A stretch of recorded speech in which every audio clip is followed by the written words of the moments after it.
Sikhulume Kings of Joburg. What the hell? So I haven't finished the series. I've only watched a couple of episodes, and all I can say, I'm very disappointed.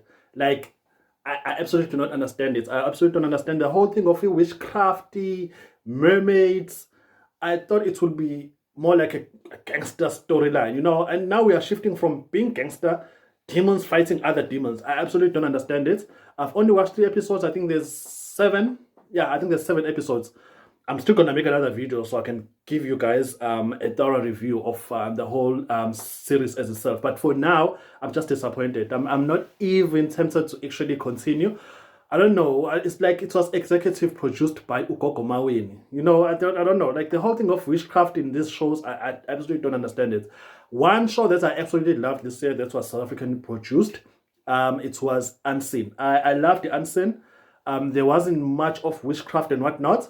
I mean, yes, we are Africans. There's always going to be elements of witchcraft and whatever that goes on in our daily lives. It's not a lie, but we also need entertainment. Like we also need some storylines. We also need some acting, and there's quite a whole lot of faces in the show. You can't keep track of who's the star of the show. Is it Zolisa Kakuva? Is it Malik Yoba? Is it Connie Ferguson? Yeah, no. I don't know, but I absolutely I'm not impressed as yet. Let me finish it. Who knows? Maybe I'm gonna have a different opinion after I've completed the whole series.